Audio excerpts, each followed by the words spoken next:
Pokémon Lost Silver. J'ai une histoire à vous raconter. C'est une longue histoire. Mais pour les cons qui passeraient, cette histoire n'est pas pour vous. Alors allez vous faire voir.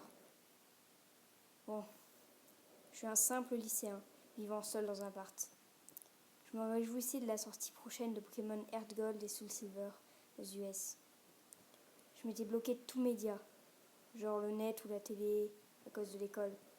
Du coup, pas de Bulbapédia, etc.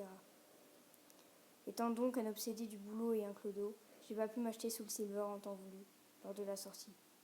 Alors, après l'année scolaire, j'ai commandé Soul Silver sur Amazon.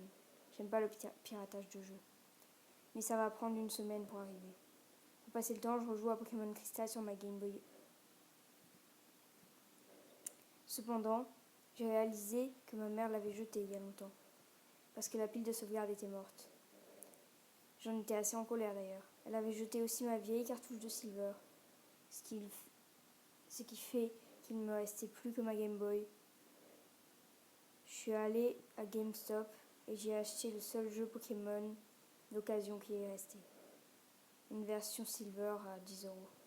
Pas cher. Une fois chez moi, j'ai démarré le jeu, plein de nostalgie. Mais les choses bizarres ont commencé là. Les choses étranges qui expliquent ce pourquoi je le réécris ici. Le logo de Game Freak s'afficha normalement, mais planta à cet endroit, sans doute un défaut de la cartouche. J'ai éteint et rallumé, même chose. Je tentais d'appuyer sur A et Start encore et tous les boutons. L'écran finalement passa au noir, après le logo, pendant environ 5 secondes. Mais soudain, au lieu de voir l'intro et l'écran titre, j'étais déjà dans le jeu, dans une précédente sauvegarde. Je trouvais cela bizarre, mais pas dérangeant, car ma curiosité m'aurait conduit à jeter un œil à la sauvegarde de l'ancien proprio, de toute façon. Tout d'abord, j'ai regardé les infos du dresseur. Il avait pour nom 3 petits points, sans plus d'originalité. Dans son profil, il avait cumulé 999 heures de jeu, avec les 16 badges, 9999 Pokédollars et les 251 Pokémon dans le Pokédex. Comme il avait apparemment vu Mew et Celebi, j'imagine qu'il a utilisé un Game Genie ou un truc du genre. Ou alors c'était vraiment un investisseur hardcore. Je suis allé voir son équipe de Pokémon, et à ma grande surprise, il avait juste 5 Zarbi et un 6e Pokémon nommé Uri. Vite. Sûrement une cruelle blague de l'ancien propriétaire du jeu. Je suis allé voir le profil des différents Pokémon. Comme je l'imaginais, les Zarbi avaient une apparence différente entre eux. Ils étaient de niveau 5. Je me rappelais pas beaucoup de mon alphabet Zarbi, mais j'ai identifié qu'ils s'appelaient Liv.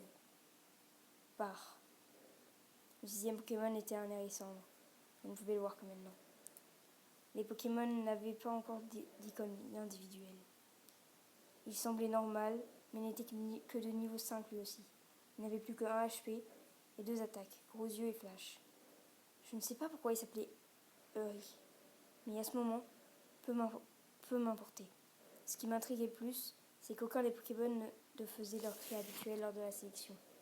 C'était le pur silence, même avec le volume à fond. En ayant vu assez de l'équipe, je retournais au jeu. J'étais dans une espèce de salle de la tour Chétiflore. Mais pour une raison inconnue, aucun PNJ dans le coin. Il y avait juste un pilier immobile au milieu de la pièce, posé sur le côté. Pas de musique non plus, aucune sortie ou échelle. Enfin, je le pensais. J'ai marché pendant plusieurs minutes en cherchant une sortie. Ce n'était pas une salle de la tour que j'avais déjà vue. J'ai regardé dans mes objets pour prendre une corde de sortie, mais le sac était vide. Il n'y avait pas de Pokémon sauvage non plus. Finalement, je trouvais une échelle, qui était en fait derrière le pilier. L'écran devint noir, et la musique finit par se lancer. J'eus un rictus très rapide en reconnaissant le thème des Zarbi qu'on entendait dans la radio aux ruines d'Alpha, là où les Zarbi se trouvent. J'ai immédiatement réalisé que ce n'était pas une transmission ou un chargement. J'étais juste dans une salle noire et je devais utiliser la capacité flash avant de m'en occuper. J'ai quand même jeté un œil à mon équipement pour changer la radio ou prendre une meilleure musique. Mais je n'avais ni carte, ni radio, ni carte téléphone, ni carte temps, juste une carte ou Gold, enfin 3 petits points, son nom dans cette partie, mais on va l'appeler Gold pour commodité. marchait dans une marée noire et vide. Je me souviens que Hérissandre avait Flash, et j'utilisais donc sa capacité. Mais j'ai pas vu le message s'afficher, genre Harry utilise Flash. La salle s'illumina simplement, et je finis par le regretter.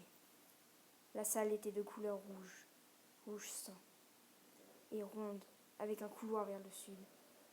L'échelle que j'avais utilisée précédemment était nulle part. Je n'eus d'autre choix que d'aller vers le sud, suivant le long couloir. L'écran devenait de plus en plus sombre, tous les 20 pas environ.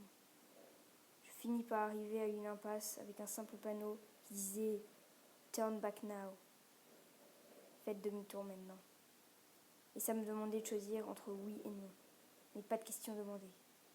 Je choisis oui, à tout hasard.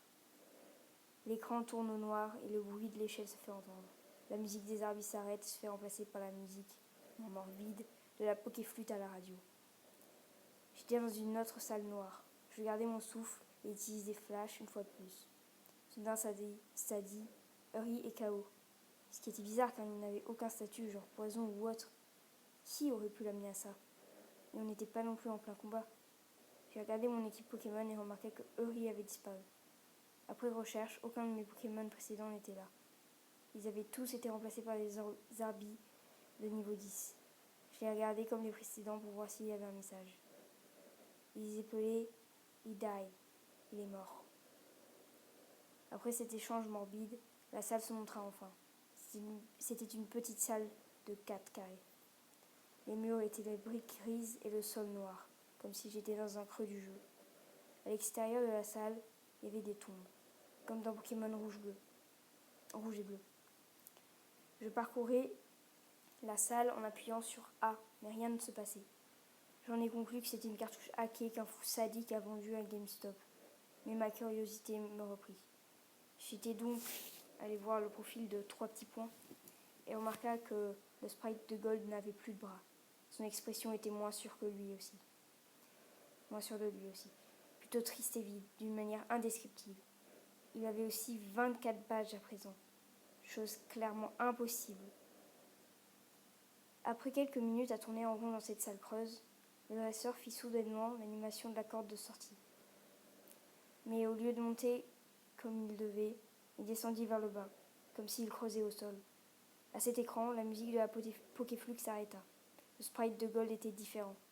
Au lieu de ses couleurs rouges habituelles, il était simplement tout en noir et blanc, comme s'il venait d'un jeu Game Boy normal sans couleur. Je regardai son profil et remarqua avec horreur que non seulement son sprite de profil n'avait plus de couleur non plus, mais aussi qu'il n'avait plus de jambes non plus. Des larmes sanglantes semblaient sortir de ses yeux. Ça disait aussi qu'il avait 32 badges. Je commençais à me sentir mal. Ce chiffre qui a monté signifiait certainement quelque chose. J'ai regardé son équipe Pokémon. Il y avait 5 Zarbi et un Celebi de niveau 100 sans surnom. Les Zarbi étaient de niveau 15 et ils s'appelaient Dying, mourant.